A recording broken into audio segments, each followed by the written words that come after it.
Mes patys esam savo gyvenimo liudininkais ir kiekvienas iš mūsų galėtų paliudyti, kad tikrai esate nemažai nuveikę ir padarę, netgi tada, kai jūsų veido nesimatė. Tarkime, gerbiamas signataras Zigmas Vaišvila. Vis kalbėjo ir kalbėjo, vis kartojo ir kartojo. Ir niekas jo negirdėjo. Bet atėjo 4 moteriškės, susitarė, kad jo kalbėjimą dalinsis ir jo žiūrėjimas patapo ant 200-300 tūkstančių didesnis. Nuo sofos, iš namų. Tai yra paprasti darbai. Tai aš esu teisininkė Nendrė Černiauskienė ir mano rūpesčiai, kaip kiekvieno iš jūsų, šeimoje, kad būtų ką pavalgyti, kad būtų galimybė apmokėti sąskaitas ir kad tas vidinis jausmas būtų toks, kad aš turiu tą laisvę ir manęs niekas nevaržo. Esu tos kartos, kada neteko būti komjaunuoliu, bet teko būti toje politinėje sistemoje ir nusirišti kaklaraištį, nes mes visi tai sistemai priklausėme. Ir dabar, matant politikus pasikvietusius ar ateinančius jaunimą susidomėjusius politiką, kyla klausimas, ar aš tikrai tokių metų domėjausi politiką. Ar gerai, kad jaunimas domisi politika? Ir galbūt svertas, mūsų auditorijoje nėra labai jaunų žmonių. Reiškia, kažkas vyksta daugiau, vėl vyksta tolimesnis supriešinimas. Ir yra toks negeras jausmas, vidinis jausmas, kad kiek tu be nuveiktum, ką tu be padarytum, vis tiek esi toksai nereikalingas, net valstybei. Nes ateina jauni žmonės ir sako, tu esi pensininkas, nes jam dabar gyventi. Arba tu patylėk, nes aš geriau žinau. Ir to dialogo nebuvimas tarp kartų, tai nėra tik tai 30 metų pasekmė. Tai yra mūsų kiekvieno kaltė. Kiekvieną dieną nepadarytas darbas. Kiekvieną dieną nesudrausminta situacija. Ir visų pirma, nesudrausmintas savasis aš, savasis ego. Klausimas jums. Kaip mes suprantame, kas yra vienybė? Nes kalbame apie tai, kad turime susivienyti, eiti kartu, išsikelti tikslą, bet nesuprantame, kas yra vienybė. Kaip mes ją suprantame, nes, tarkim, kol augo, mes visi susitarė, mūsų mama išmokė, kad raudonas flamasteris yra raudonas, mokykloje išmokė, kad namas yra su stogu. Mes dėl šitų dalykų susitarėme, augdami, per gyvenimą eidami. Bet kas yra vienybė? Ar tai iš knygų visi už vieną, vienas už visus? Gal tai yra iš tų knygų, kuriomis mes užaugome? Ar tai jau yra vienybė? O gal yra tada vienybė, kai aš tave ginsiu, kol tu laikaisi bendro susitarimo? Bet aš tave ginsiu, net jei tu laužai susitarimą. Vat kur yra vienybė? Ir klausimas, tada gal vienybė nėra tada, kai visi dengia vieną, bet vienybė yra tada, kai niekas nesidengia nuo atsakomybės. Taigi šiandieną aš nekalbėsiu apie tai, kaip mums patinka konstitucija. Mes nekalbėsime ir apie tai, ar ji tobula, ir tikrai nekalbėsime apie tai, ar reikėtų ją perrašyti kas 4 metus, priklausomai nuo politinio sezono. Šiandien kalbėsime apie tai, kas jau yra sutarta. Tai yra apie vertybės, kurios jau buvo patvirtintos. Ne ekspertų rate, o žmonių balsais. Apie susitarimą, kuris galioja ne tada, kai patogu, o būtent tada, kai nepatogu. Prieš kalbant apie konstituciją mes būtent ir turim susitarti dėl žodžio vienybė. Kada yra tas suvokimas? Ir aš neprašau šiandien auditoriją šiandien pat atsakyti, bet išvažiuoti į namus galvojant, surandant atsakymą. Jeigu noriu eiti į vienybę, kaip aš suprantu, kaip mano šeima supranta, kaip mes visi kiti suprantame, kodėl reikalinga ta vienybė ir kodėl mes ją skirtingai suprantame, tą vienybę. Yra, filosofiniai įvairūs pamąstymai ir prie to galbūt neverta ilgai staptelti, bet vis tik tai yra keletas momentų. Mes augome suprasdami, kad konfliktas yra grėsmė ir tada aš su visais. Kai suveikia savisaugos ir saugumo instinktas ir kad turime asmeninius tikslus, nes nauda ir karjera atsiranda šalia, nes gal man nepatogu būti su tais kitokiais, būti pravardžiuojamu vienokio ar kitokio vardu, bet man patogu dėl karjeros. Ir jeigu žmogus aplinkoje augo tokioje, kur konfliktas, pavojus, kritika ir išdavystė, tai be abejo jis neišmoksta nei ginčytis, nei kritikuoti, nei riboti. Ir vis tik tai galbūt, kai tau sako, ar aš tave ginsiu, kol tu laikaisi susitarimo, liktai ir šalta pasidaro, bet kai aš tave ginsiu bet kokią kainą, tai yra tarsi meilė. Ir klausimas tada, ar neveikia būtent taip ir politika, ane? Ir politikos grandis būtent, ar taip neveikia. Dar gilesnė egzistencija yra saugumo instinktas. Pats pirmas ir stipriausias veiksnys čia yra baimė prarasti priklausymą. Tai yra grupiai, bendruomeniai, kolektyvui. Žmogui būti atstumtam reiškia pavojį, būti vienam silpnumą, o prarasti grupę tapatybės krizę. Todėl labai natūraliai gimsta pasąmoninė nuostata geriau ginti savą, net jei jis neteisus, nei likti be savų. Būtent čia ir prasideda pavojingas poslinkis nuo aš ginu susitarimą į prie aš ginu grupę bet kokią kainą. Ir kuo stipresnė baimė būti atstumtam, tuo lengviau susitarimas tampa antrailis. Lygiai taip pat atsitiko ir su mūsų konstitucija. Ir aš tuoj prie to prieisiu.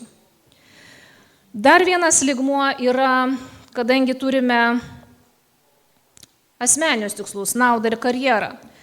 Kartais nukrypimas nuo tikrosios vienybės yra sąmoningas. Tai įvyksta tada, kai lojalumas pradeda nešti naudą. Kritika kainuoja poziciją, o tylėjimas saugo statusą. Tokiose situacijose žmogus ima racionaliai galvoti, taip reikia, vėliau ištaisysime, tai jau ne baimė būti atstumtam, tai apskaičiuotas kompromisas. Ir būtent čia atsiranda riba ten, kur baigėsi atsakomybė. Baigėsi tuomet ir vienybė. Klausimas iš esmės, ar konstitucija gina vienybę ir kas konstitucijoje užprogramuota, kad mes dėl vienybės esame apginti. Iš tiesų, kaip pati jinai tokia, negina vienybės, kurioje visi galvoja vienodai. Ji gina vienybę, kurioje visi saistomi tų pačių ribų. Konstitucinė vienybė nėra apie bendrą nuomonę, ji yra apie bendras taisyklės. Žmonės gali ginčytis, balsuoti skirtingai, būti mažuma ar dauguma ir tai yra normalu. Bet kai konstitucija aiškiai apibrėžia, nei dauguma, nei valdžia negali peržengti tam tikrų ribų, konstitucija nėra susitarimas, ką galvoti. Ji yra susitarimas, kaip gyventi kartu, net kai galvojame skirtingai. Kad suprastume, kas iš tikrųjų yra konstitucija, verta trumpam grįžti prie paties žodžio kilmės. Ir lotyniškas konstitucijos žodis kyla iš veiksmažodžio, kuris reiškia ne aprašyti, o sudėti, pastatyti, įtvirtinti. Ir šio žodžio dalis labai yra iškalbingos, reiškia kartu, drauge, statyti, nustatyti, pastatyti. Kitaip tariant, konstitucija yra bendras pagrindo įstatymas, jis nėra tekstas apie tai, kas jau yra. Jis yra veiksmas, kuriuo susitariama, kaip turi būti.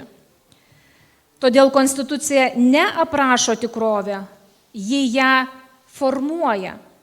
Žodis konstitucija nėra atsitiktinis ir nėra modernus išradimas, jis pirmą kartą yra minimas, aišku, senovės Romoje, konstitucijų principum ir reiškia imperatoriaus aktus, tai buvo specialieji aktai. Vėliau viduramžiais perkeltas į bažnytinę teisę konstitucinis žodis, toliau šiuolaikinę prasme jau jisai gauna 17-18 amžiuje.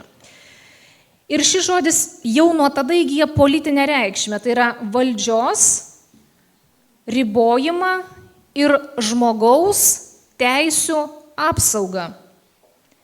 Lietuvoje žodis konstitucija taikoma nuo 1791 maždaug metų. Ir šis žodis nebuvo lietuvinamas, nes jis yra toks pat tarptautinis kaip respublika, demokratija.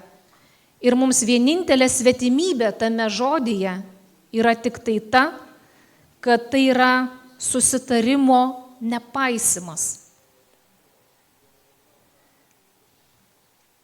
Konstitucija nėra sukurta tam, kad panaikintų konfliktą. Ji pripažįsta konfliktą kaip normalų, neišvengiamą visuomenės reiškinį, ji jo nebijo, konstitucija nenumato, kad visi sutars, nes tai būtų ne realybė, o iliuzija. Vietoj to ji numato, kaip gyventi toliau po nesutarimo. Būtent todėl referendumai, rinkimai, teismai nėra vienybės griovėjai. Jie yra mechanizmai, kuriais po visuomenės konflikto vėl tampa viena politinė bendruomenė ir galima veikti. Konstitucija saugo ne ramybę, ne tylą, o taikų konflikto sprendimą. Labai yra svarbu taip pat suprasti dar kitą dalyką. Tai yra, konstitucija gina tokią vienybę, kai niekas nesisavina galios. Kai atsiranda kalba, kad mes žinome geriau, kad dabar nelaikas ginčams, arba kad dėl stabilumo reikia nutildyti. Ir tai nėra jau vienybė, tai yra jos imitacija. Konstitucinė vienybė baigėsi ten, kur kažkas pastato save aukščiau bendro susitarimo, aukščiau konstitucijos. Todėl tikroji vienybė reikalauja labai nemalonaus, bet būtino dalyko, kad net savi būtų atsakingi. Kitaip vienybė virsta lojalumo testu, o ne bendru gyvenimu pagal taisyklės. Konstitucija negina vienybės jėga, ji nesiremia baime ar spaudimu ir nekuria vienybės prievarta. Visa jos logika paremta prielaida, kad žmogus paklus taisyklėms tada, kai matys, jog jos galioja visiems, be išimties. Tai nėra stiprybės ar silpnumo ženklas, tai sąmoningas parinkimas. Tokia vienybė yra savanoriška, tačiau būtent todėl ji yra vienintelė galinti išlikti ilgalaikėje perspektyvoje. Galiausiai turime suprasti, kad konstitucija gina vienybę, kuri prasideda ne nuo valstybės interesų, o nuo žmogaus orumo. Valstybės interesas nėra tikslas savaime. Valstybė yra priemonė, sukurta tarnauti žmonėms, ne žmogus valstybei, o valstybė žmonėms. Kai valstybė ima reikalauti lojalumo kaip vienybės pagrindo, o nevykdo prievolę saugoti žmonių vienybę, konstitucijos logika yra sulaužoma. Konstitucinė vienybė nėra sutikimas dėl visko. Ji yra susitarimas dėl ribų, kurių niekas, nei valdžia, nei dauguma negali peržengti. Ir štai pavyzdys.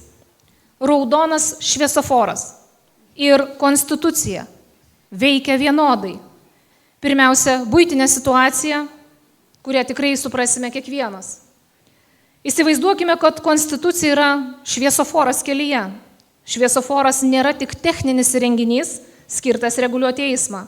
Iš tikrųjų tai yra susitarimas, tarp visų eismo dalyvių.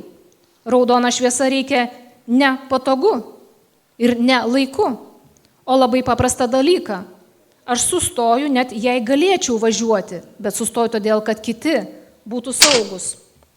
Dabar įsivaizduokime vairuotoją, kuris sako, aš labai skubu, mano tikslas svarbesnis, aš matau geriau negu kiti, aš esu valdžia. Ir važiuoju per raudoną. Jis nesulaužo tik vienos taisyklės. Jis sulaužo susitarimą, kuriuo remiasi visas eismas. Net jei avarijos neįvyko ir net jei jis buvo teisus pagal situaciją, man vieną kartą gyvenime taip teko. O, nieko nėra, galima važiuoti. Bet kažkas vis tik tai nusprendė, kad tai nebegalioja. Ir kai aš nusprendžiau, kad man nebegalioja, mane pasivijo mėlyni švyturėliai. Antras pavyzdys – politinis. Prezidentas duodamas priesaiką padeda ranką ant konstitucijos nesimboliškai ir ne dėl gražumo. Tai yra viešas pažadas, aš vykdysiu valstybės interesą konstitucijos ribose. Ne vietoj konstitucijos ir ne aukščiau jos, o jos nustatytose ribose.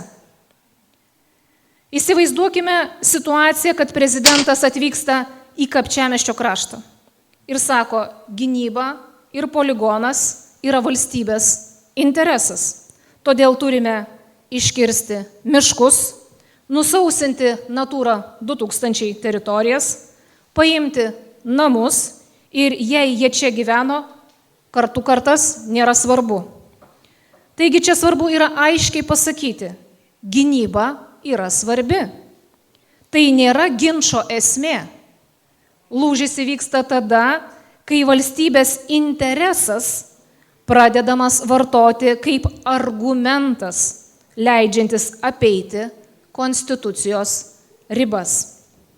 Jeigu žmonės realiai neturi galimybės ginčyti sprendimo, jeigu bendruomenė nėra sprendimo subjektas, o tik informuojama, jeigu nuosavybė yra aplinka, yra aukojamos be proporcingumo ir pasirinkimo, tada faktiškai pasakoma, susitarimas galioja, bet ne dabar, ne jums ir ne šioje vietoje. Tai ir yra konstitucijos kaip susitarimo sulaužimas. Ne todėl, kad sprendimas sunkus, o todėl, kad jis daromas tarsi susitarimas būtų laikinas ir selektyvus. Jei konstitucija yra susitarimas, ką padaryti, kad jos sulaužimas kainuotų? Ne tada, kai tai daro stiprieji ir priesaiką davusieji. Pirmas dalykas, kurį turime suprasti, kad kalbame ne apie kalėjimą, ne apie momentinę bausmę. Konstitucijos laužimo kaina pirmiausia yra politinė, reputacinė, institucinė ir ilgalaikė. Kitaip tariant, neišvengiamumas. Kad atsirastų kaina, pats pažeidimas turi būti suformuluotas tiksliai ir labai svarbu be emocijų. Kai Seimo narys viešai siūlo šaudyti nelojalius ar atimti teisės pagal politinį lojalumą, tai nėra nei aštri nuomonė, nei provokacija, nei emocija. Tai tiesioginis konstitucinio susitarimo paneigimas. Ne žmogaus teisės yra siejamos su lojalumu, valstybės galia iškeliama aukščiau žmogaus orumo, o priesaika paverčiama tuščia forma. Pirmas žingsnis, kuriant kainą, reikėtų vadinti daiktus tikrais vardais. Toliau pats veikimo planas. Atsakymas nemalonus, bet sąžiningas. Konstitucija pati kainos nesukuria. Šiandien apie tai beje ir kalbėta. Teismai, prokuratūra ir abstrakti teisės viršenybė savaime automatiškai nenubaudžia konstitucijos laužytojų. Istoriškai stiprieji beveik niekada nenubaudžiami ir nenubaudžia savęs. Kaina sukuria visuomenė, kai pradeda elgtis vieningai ir sistemingai. Taigi, dėl ko turime susitarti? Turime susitarti dėl ribos, ne dėl nuomonės. Mes nesusitarėme dėl to, kas teisus. Mes susitarėme dėl to, kur peržengta riba. Bendra formulė visiems labai paprasta. Tai yra konstitucijos kaip bendro susitarimo laužimas. Jokio psichologizavimo, jokio man atrodo, jokio asmeninio vertinimo, tik riba. Tai sukuria minimalų, bet veiksmingą vienybės pagrindą. Vartojame tuos pačius žodžius. Vienybė gimsta ne jausmuose, o kalboje. Skirtingi žmonės, skirtingos pažiūros, bet tas pats sakinys, ta pati savoka, tas pats vertinimas, ne skandalas, ne neatsargus pasisakymas, o priesaika davusio asmens konstitucijos ribų peržengimas. Kai kalba tampa vienoda, skaldimas nustoja veikti. Fiksuojame, o nereaguojame. Emocinė reakcijos sukuria nulinę kainą. Vietoj to mes fiksuojame faktus, kas, kada ir ką pasakė, ką padarė. Be epitetų, be pykčio, kaupiame pasisakymus, balsavimus, sprendimus. Ir mums labai džiugu matyti, kad tikrai tą matome iš savo Facebook'ų, tą skaitome, žmonės tą daro. Taip sukuriama ne skandalų grandinė, o atmintis. Atmintis yra pavojinga stipriesiems. Ir tada labai svarbu, kad visą tai kartotumėme laike. Vienkartinis pasipiktinimas nieko nekainuoja. Kaina atsiranda tada, kai tas pats pažeidimas primenamas po savaitės, po mėnesio, kitoje temoje, visada su ta pačia formule. Čia peržengta konstitucijos riba. Politikai nebijo protestų. Jie bijo neišnykstančios etiketės. Ir labai yra svarbus dalykas, kad mes atsisakome normalizuoti. Tai yra vienas stipriausių, bet vienas yra sunkiausių žingsnių. Kai kviečiame pažeidėjus į diskusijas, tarsi nieko neįvyko, kai dalijame su jais tribūną, kai sakome, na nieko čia tokio, mes patys nuėmame tą kainą. Todėl kartais veiksmingiausias veiksmas yra labai tylus. Nebevaidinti, kad tai normalu. Be rėkimo, be blokavimo, tiesiog be legitimizavimo. Konstitucija neveikia ne todėl, kad ji silpna. Ji neveikia todėl, kad jos laužimas per ilgai buvo nemokamas. Vienybė atsiranda iš bendros kalbos, o kaina iš nuoseklaus kartojimo laike. Konstitucija per susitarimą kuria vienybę. Nebūtina sutarti dėl politikos. Nebūtina mylėti vienas kitų. Užtenka sutarti dėl pažeidimo ribos. Vienybė čia ne emocinė, ne ideologinė, o funkcinė. Skirtingi žmonės tampa viena jėga be prievartos vienytis. Konstitucijos kaip susitarimo laužimo kaina turi turėti vardą. Vardas turėtų būti kartojamas. Kartojimas tampa atmintimi. Atmintis tampa reputacija, reputacija tampa politinė našta. Tai lėta, bet tai vienintelis būdas, kuris veikia prieš stipriuosius. Mes nekovojame su žmonėmis, mes fiksuojame ribų peržengimą. Konstitucija neveikia ne todėl, kad jie laužo, ji neveikia tol, kol jos laužimas nieko nekainuoja. Klausimai. Ačiū, Nendrė. Visi užhipnotizuoti. Klausimų nėra.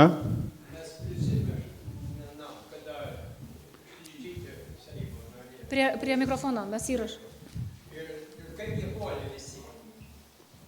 Ar jie taip, kad išgirdo konstitucinės tiesas? Beje, automobiliu važiavau su Aldu, nematau jo dabar auditorijai. Yra. Jūs, Aldai, minėjote, kad karo kurstimas Lietuvos Respublikoje yra draudžiamas konstitucija. Lietuvos Respublikos konstitucijos 135 straipsnio 2 dalis. Lietuvos Respublikoje draudžiama karo propaganda. Nėra jokių jeigu, bet, kai, galbūt, nes.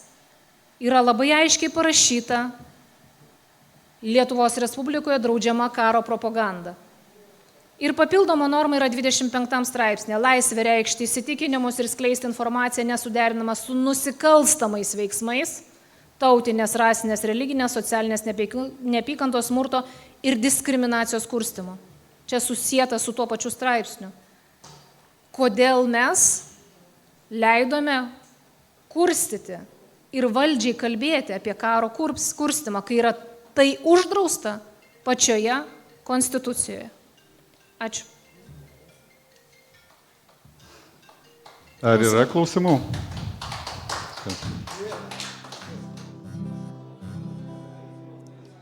Elgiuosi taip, lyg būčiau niekad nemylėjus ir klystu ten, kur neįmanoma suklyst. Dainuoju taip, kad besiklausantis virpėtų, skaudėtų taip, kaip skauda man. O jų gyvenimas gražus, darsyk pažvelk į saulę, tu paukščio skrydį palydėki akimis. O jų gyvenimas gražus, darsyk paliesk į žemę, pasimelsk už mamą, tėtį, už gimtus namus, už tuos, kuriuos dar myli, kuriuos kadais mylėjai, už tuos, kurių kadaise ir neapkentėjai, už tuos, kurie už laisvą Lietuvą kovojo, už tuos, kurie ir krito vardan Lietuvos.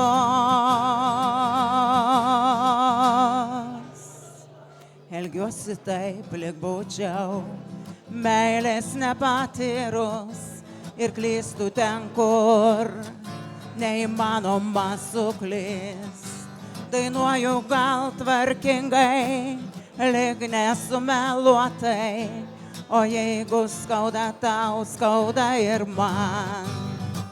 O jų gyvenimas gražus, darsyk pažvelk į saulę, tu paukščio skrydį palydėki akimis. O jų gyvenimas gražus, darsyk paliesk į žemę, pasimelsk už mamą, tėtį, už gimtus namus, už tuos, kuriuos dar myli, kuriuos kadais mylėjai, už tuos, kurių kadaise ir nesupratei, už tuos, kurie už laisvą Lietuvą kovojo, už tuos, kurie ir krito vardan Lietuvos. O jų gyvenimas gražus.